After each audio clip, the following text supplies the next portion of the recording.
I am not a person who spends a lot of time in devotional contemplation of the lives of the saints. I doubt many of you are either. But I have spent a lot of time these last couple of weeks contemplating the life of Oscar Romero, the Archbishop of El Salvador, who was assassinated in 1980 and canonized relatively recently by the Catholic Church. And so today we are going to venture in the little Venn diagram sliver of where the Roman Catholic Church and Unitarian Universalism overlap. And for some of you, you disbelieve that such a sliver of overlap exists. You're not wrong to be a little skeptical about what exactly could be in this overlap. But in this overlap, the word that lives in this overlap a lot is the word liberation, which is, I think, the way theologians or people who think big thoughts about religious stuff for a living describe the idea of all of us being free or getting free.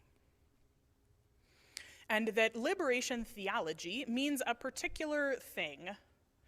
And it has taken on many forms over the decades, but that the origin of the term liberation theology, or a theology of liberation, was founded by a handful of scholars, priests, and every time somebody is up to something radical in Catholicism, you know they're there, the Jesuits. They're always there. In the 1960s in Central America and Latin America. And so what I mean when I say liberation theology, which is this sort of big word that when ministers talk to each other, we like to throw it around a lot. But the core of it is this, and these are some of the ideas, particularly of the flavor from a Peruvian priest named Gustavo Gutierrez, who sort of wrote the book on liberation theology. And the way that it gets phrased in this theology that was emerging right after Vatican II and was emerging into socio-political turmoil in Latin America was that God has a preferential option for the poor. That has always sounded clinical to me, like God is taking a test, and when forced to, God will always fill in the bubble next to the poor.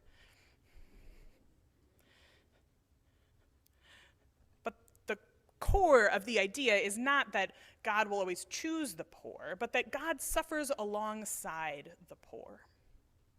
That for liberation theologians, when they look at a story from the Bible, or a story from history, or a story from their community in that day, they will perhaps ask themselves the question, where is God in the story?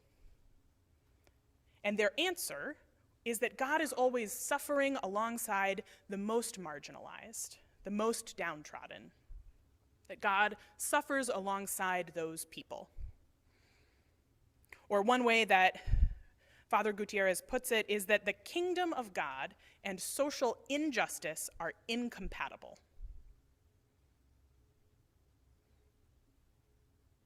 It was a really embodied new way of doing theology.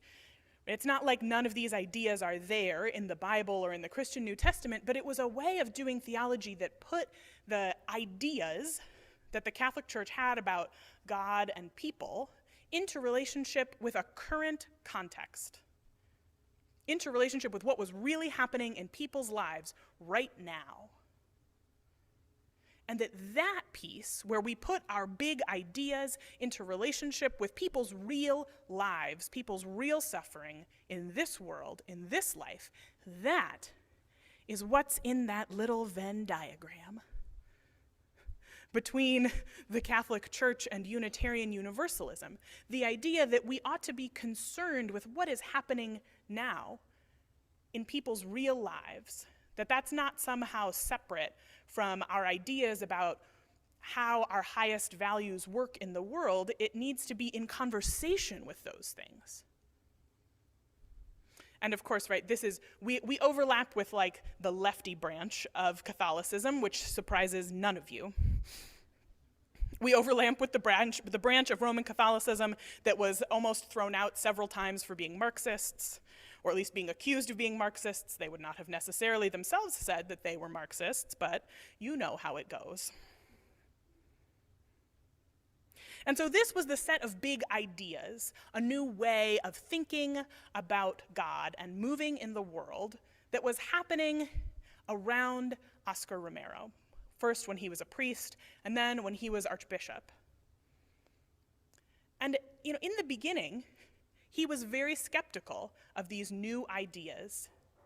And he wanted there to be an invisible wall between religion and politics. He wanted there to be a clear divide, and that what was happening in his parish and what was happening in the government were two separate things to him. And in fact, he did, it's the El Salvadoran equivalent of a big call out in one of his homilies one Sunday of his fellow priest, and you guessed it, he was a Jesuit, named John Sobrino, who would eventually become his friend, but before they were friends, he would regularly accuse John Sobrino of having what was called a low Christology, which is one of those another funny words, in his homilies, which was essentially that Oscar Romero would stand up in front of his congregation and talk about, I don't think your relationship with Jesus is Jesus-y enough.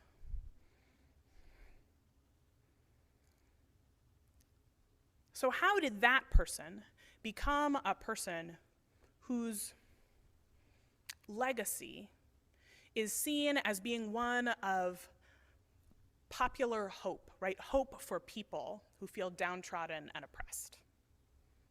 It happens the way most changes in big ideas we have about the world happen. It happened in relationship to other people, real people, not ideas about people or who people ought to be or what they ought to do, but actual relationship with actual people. Oscar Romero was friends with a priest named Rutilio Grande, and Father Rutilio Grande was an organizer. He was concerned with people's lives, concerned with the lives of workers who did not have access to the economic means to change their life circumstances, who were suffering enormously and enriching the pockets of the few.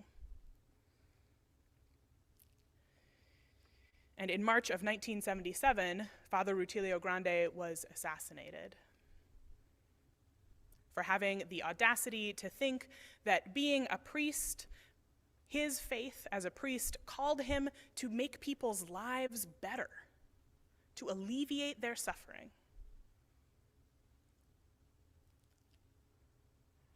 And that was about a month after Oscar Romero had become Archbishop. And he was a dear friend of Oscar Romero's. And suddenly he had this bigger platform and a dear friend who had just been assassinated for doing what Romero saw, and I think many of us perceive as stuff that Jesus would have been down with.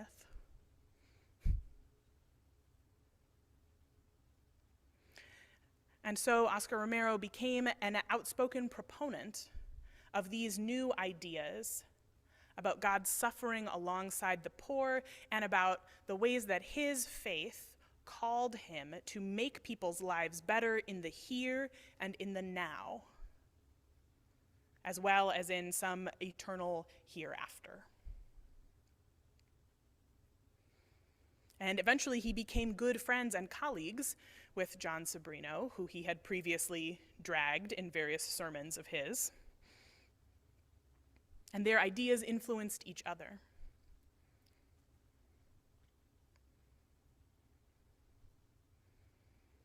Oscar Romero was assassinated in March of 1980.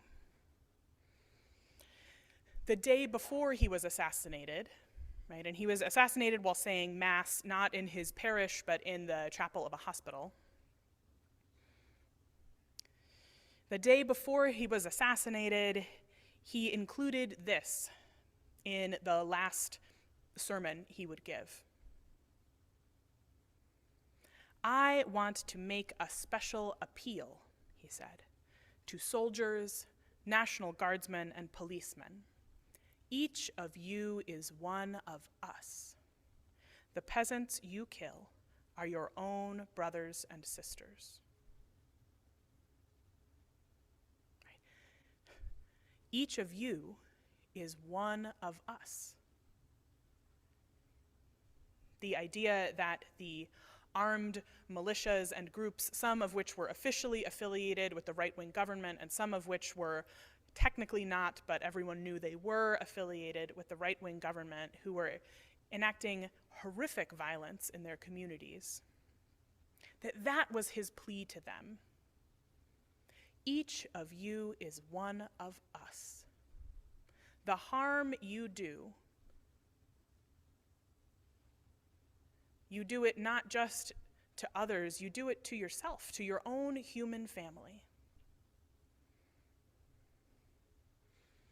There it is, right in that sliver between these ideas from this wing of the Catholic Church and us as Unitarian Universalists, the idea that each of you is one of us. Our human family is deeply interconnected.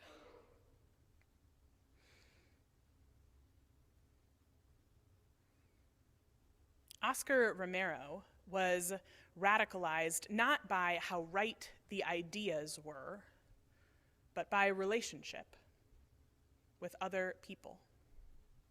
And anyone who knows anything about relationship with other people knows that it is inherently very messy. And that ideas about how people can be together in community work best in theory. And when we put our ideas into practice, it's always unpredictable. It's never quite what we think it will be. But that this is the work of love in our lives. To allow ourselves to be changed by encountering other people.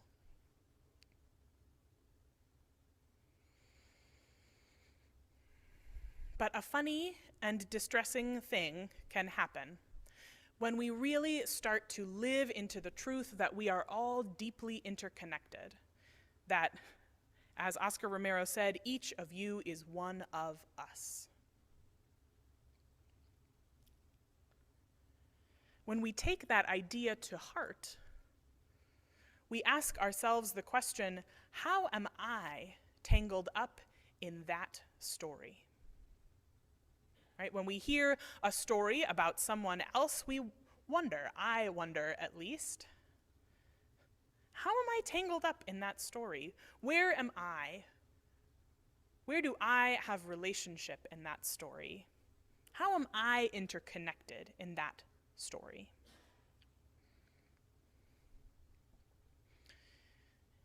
Because the truth is that Oscar Romero was assassinated by a graduate of the School of the Americas, which is a paramilitary training school which has been renamed but still exists now outside of Atlanta, Georgia, that instructed law enforcement officers, National Guardsmen, and others in Central and South America, and starting in the 60s and continuing in the American art of paramilitary violence, essentially. And Unitarian Universalists have a long history of advocating against the lessons that we are exporting through the School of the Americas as part of a profound interfaith coalition of people of lots of different religious backgrounds who all find in our Venn diagram slice that this is not how we want to be interconnected with the story of politics in Central and South America.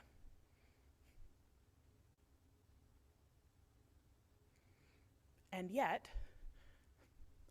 this is part of how we are connected to the story of people like Oscar Romero, to the stories of people today. And when we wade into this water, right, when we dip our toe into this water where our theologies or our values or our big ideas about who we are in the world and how we relate to each other and that which is beyond us, right, when all of those ideas and complicated geopolitical realities collide, it's very tempting to throw up our hands and say, it's too complicated for me to weigh in. How many of us have felt that way? It's too complicated for me to weigh in. I don't know enough to say anything about anything. And it's true. It's unbelievably complicated. And sometimes we, as Unitarian Universalists, we have a tricky relationship with that invisible wall that Oscar Romero used to want between the church and the state, right? The idea that what happens in his parish and what happens in the government are somehow completely divorced from one another and don't have any interrelationship. And this is not to say that I'm advocating that we stop having a separation of church and state, because we are all in on the separation of church and state. And yet the idea that what we do here is completely divorced from politics or what happens in the government is impossible to do, because what happens in politics, what happens in the government, what happens in the state house and in the school board meeting affect the lives of not just us, but all of our friends and neighbors who live here. And if our faith demands that we care about the lives of people around us, if we care about our neighbors, then of course our faith has something to say about what's happening in the government. Of course it does.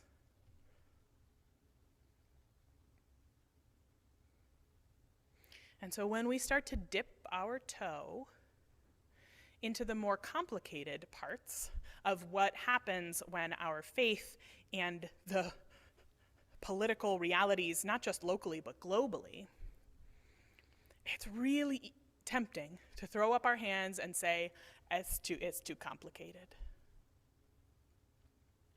And so I have been pondering this week, right, in my new devotional practice of contemplating the lives of the saints. I don't know how long it'll last. I think it might just be this one. Except for Joan of Arc. It's like a low-key lesbian icon.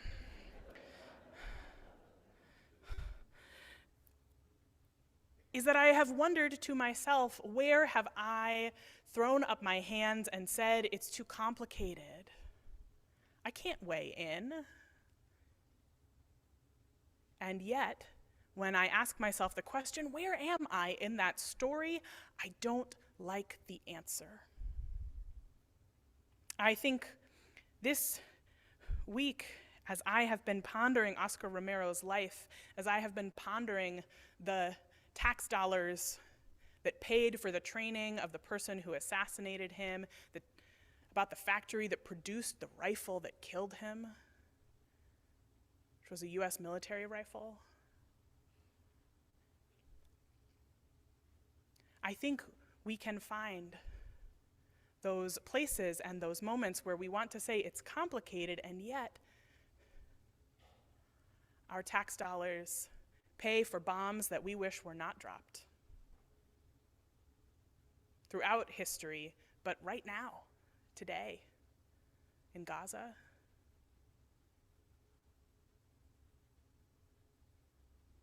It's complicated. And yet, we are in the story. We're in it.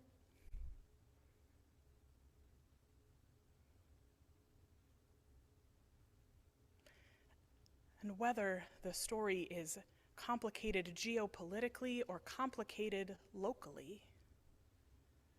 Because the truth is, we don't have to cross an ocean to find the government doing things in our name with our tax dollars that we wish it weren't.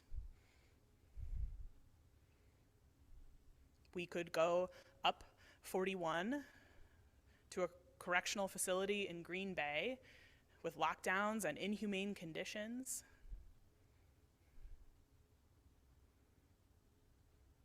It is really complicated, and yet we are there in the story.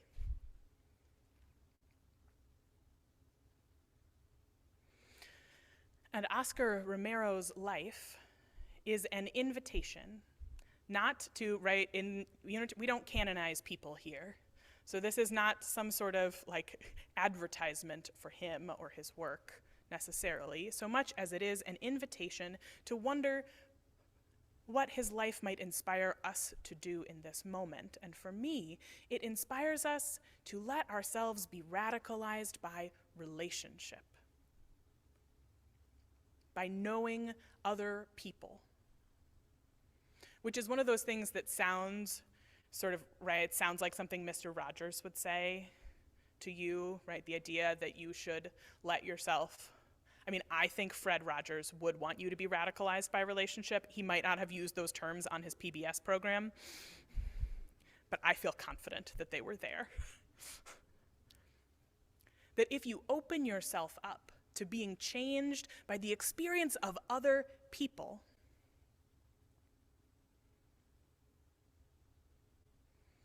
that is the work of love. That is the way love is working on us. I think about the final verse of that hymn we just sang,